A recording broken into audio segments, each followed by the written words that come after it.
Let your body settle now.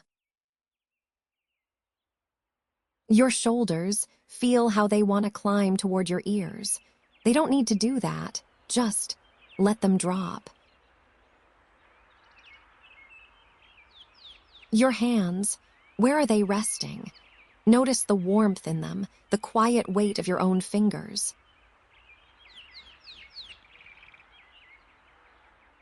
Your jaw, you might be holding it without knowing. Let it go, slightly apart. There is nothing your face needs to work through tonight. Your feet, the places where they meet the bed, heavy now. The blanket across them, the slow warmth spreading upward. The weight of the blanket, the warmth of it. It doesn't matter what happened today. Tonight there is only this.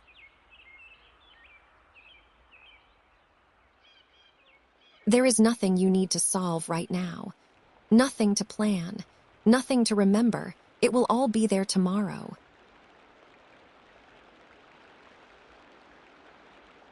And as you breathe, the world you know grows quiet, and something older takes its place.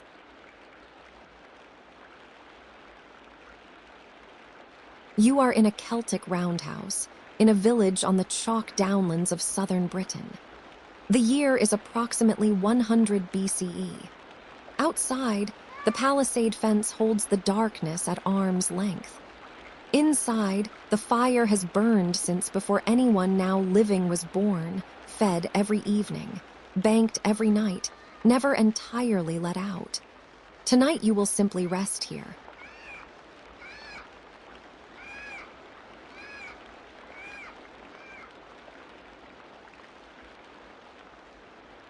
The house is round. Not a corner anywhere, just the gentle inward curve of the wattle and daub wall, coming all the way around to meet itself. Woven hazel branches, packed and plastered with clay and straw and chalk, smoothed by many hands over many seasons. In the places touched most often near the door, along the sleeping area, the plaster has gone slightly softer, worn down by years of contact. Above your head, the roof rises. Thick bundles of thatch, laid in overlapping layers, coming to a peak somewhere high above the fire. In the dim light, the thatch looks like the inside of something enormous and very quiet. Smoke from the hearth drifts up through it, not all at once, but in long, slow tendrils that find the gaps between the bundles and seep out into the night air. The thatch holds the smoke for a moment before releasing it. It holds the warmth longer still. The upright posts are oak, 8 of them standing in a ring inside the wall, dark with smoke near the top, and at the base each one sits in a packed hearth socket hardened to something almost like stone over the years. Between the posts, the interior of the roundhouse is all shadow and warmth. The fire at the center makes the light shift slightly, a breath of orange across the underside of the thatch, steady and slow.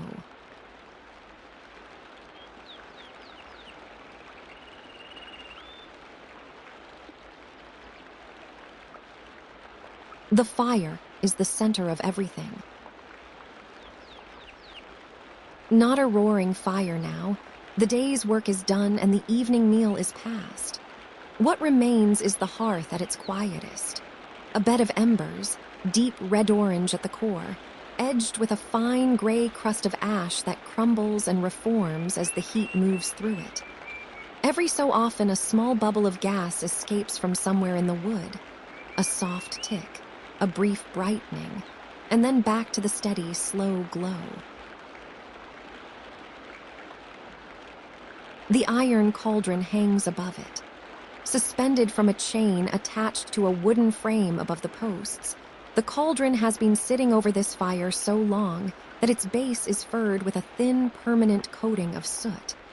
It held the pottage this evening, barley and leeks and a little dried meat, and the smell of it has settled into the walls and the thatch. Not unpleasant. The smell of a house that has been fed in. The embers breathe with you. In, a slow brightening at the core. Out, the ash settles, the glow deepens. In, out. It has been doing this all evening without anyone asking it to. It will continue after you fall asleep. The fire does not need you to watch it. It knows what it is doing.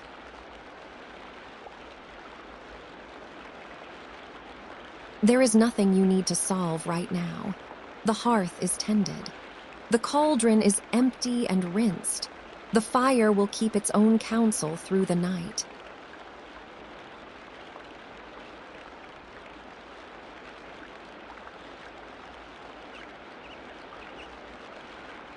On the other side of the partition, the animals are quiet. Not a separate building. The livestock share the roundhouse through the cold months, separated from the sleeping area by a low wicker fence. 2 cattle, several sheep folded together in a corner, a pig that spent most of the afternoon making its opinions known and has now gone very still. Their warmth reaches you even through the partition, a broad, living heat, different from the fire's heat, animal heat, dense and slow. One of the cattle shifts, a weight redistributed, a soft sound, not quite a moan, not quite a breath, as the animal resettles its bulk onto the straw. Then silence. The sheep have been silent for some time. In the dark, you can just barely hear the slow rhythm of their breathing, all of it slightly out of time with each other, a loose and unhurried chorus that asks nothing. The horses are in their own pen outside, smaller, sturdier animals than you might imagine, dark-coated, well used to the hill weather. By now, they will be standing the way horses stand at night, weight on 3 legs, heads slightly dropped, ears turned inward, listening to something too slow for human hearing. The quiet of the paddock coming through the fence rails.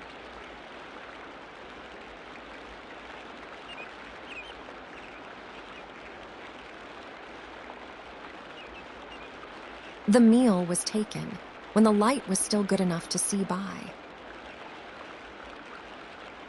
Barley pottage ladled from the cauldron into a wooden bowl. Soaked since morning, thick with the starch of long cooking, salted with a little rock salt from the traders who pass through twice a year. There were leeks in it. A knob of hard yellow cheese broken over the top, soft where it met the steam, still firm at the center. Bread, too, flat and dense, made from emmer wheat ground with a rotary quern that morning. The flour is never perfectly smooth. There is always a slight roughness from the millstone that you have simply stopped noticing. The bread tastes of grain and smoke and the particular mineral quality of the chalk downs. It tastes of here. And a single cup of mead. Just one. Honey and water fermented through the summer, kept in a sealed clay vessel near the wall. Sweet and faintly sour at once, warmth moving slowly from the throat downward. There is no reason to rush mead.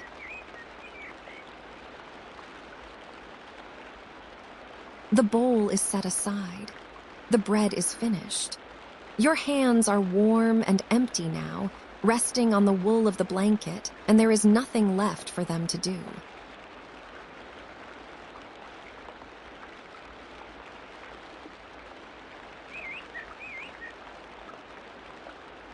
Beyond the fence, the fields.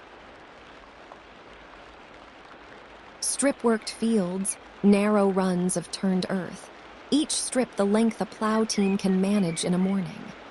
The soil has been turned twice this autumn, and it is resting now, dark and damp. The pale lines of the field boundaries catch the starlight, the slight rise and fall of ridge and furrow barely visible in the dark. The wind moves through the stubble left from the harvest.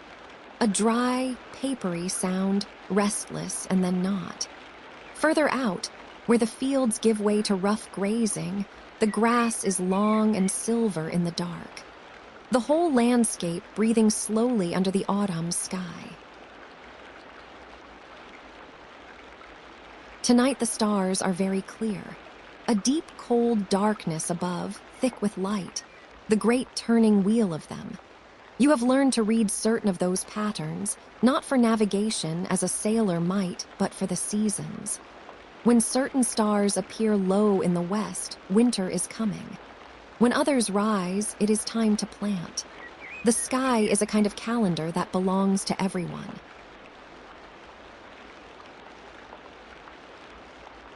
The fields will be there when morning comes.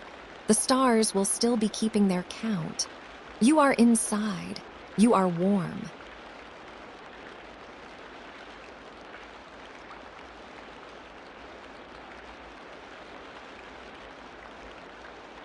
Beyond the fields, the forest begins. Oak and ash, hazel coppiced along the nearer edges. The leaves are mostly down now. The branches hold the night wind differently without them, a dry, clicking sound rather than a rushing one, as though the forest is speaking more carefully than it did in summer. An owl, there from somewhere in the nearer trees once, then silence. The owl does not call again for a long time, and when it does it will be from somewhere else entirely, moved on without announcement. That is the owl's way. Just a sound, and then the dark.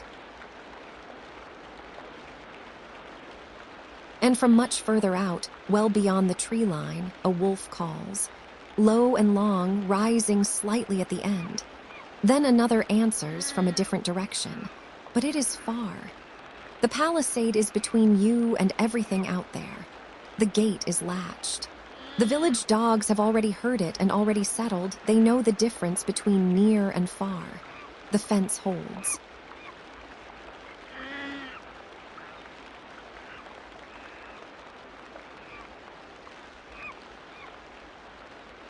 At the edge of the village, the forge has been dark since late afternoon. A smaller building than the roundhouse, its walls thick with years of charcoal smoke. The bloomery furnace has been allowed to cool. The bellows hang slack. The anvil stone stands in the center of the floor, flat-topped granite, worn smooth, dark and cold. Around it, the beaten earth holds a fine, permanent dust of iron scale, with a faint metallic smell that does not leave even when the fire is out.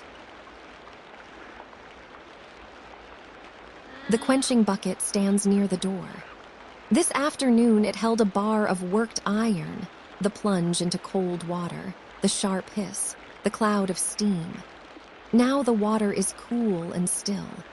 The bar hangs from a wooden peg, finished. Tomorrow someone will carry it to the next village, or trade it for something that came from further away. Iron changes everything in small ways every day. The plow tip, the knife blade, the pin at the door. None of these things dramatic. All of them useful in the way things are useful when they simply work and you stop thinking about them. The smith is sleeping like everyone else. Tomorrow the bellows will breathe again.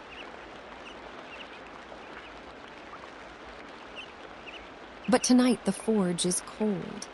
The iron smells faintly in the dark and does not ask for anything.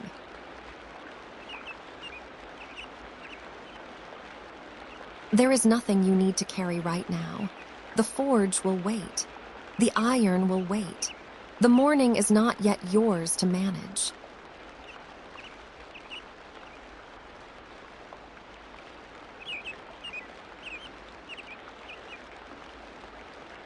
Your thoughts are loosening now. The thatch above you seems to inhale and settle, the warmth from the fire rising through it, smoke finding its way between the bundles and seeping out into the cold air outside. The roundhouse breathes. You breathe with it. The embers breathe with you, that steady red-orange pulse.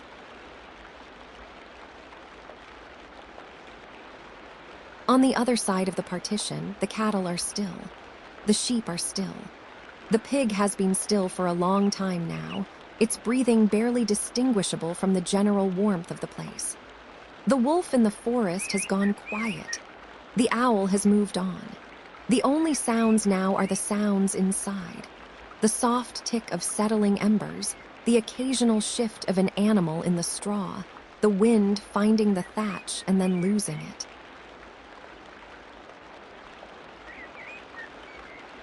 The fields are outside under the stars. The quern sits still, its work done. The forge is dark. The palisade is between you and everything that moves in the night, holding the way it always holds. The gate is latched. The fence posts are deep in the earth. The village has been sleeping on this hillside longer than anyone here can reckon, and tonight is no different.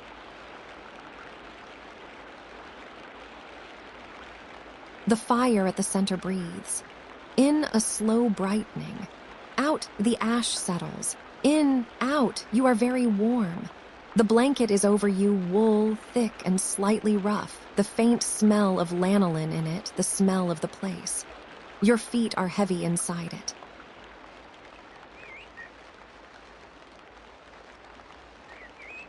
There is nothing you need to hold tonight. The fire is holding the warmth.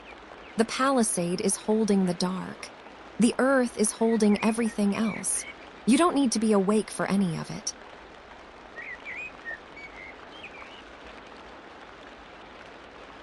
Let the embers keep their glow.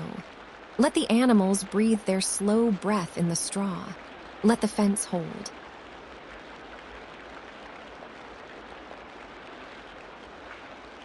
The roundhouse, the fire, the dark and the stars beyond the thatch.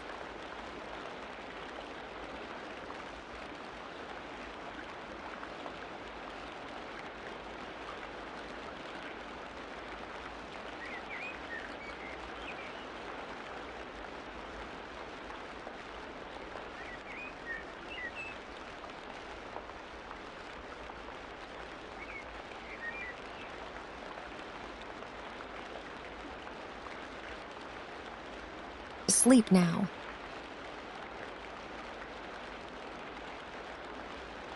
The fire knows what it is doing.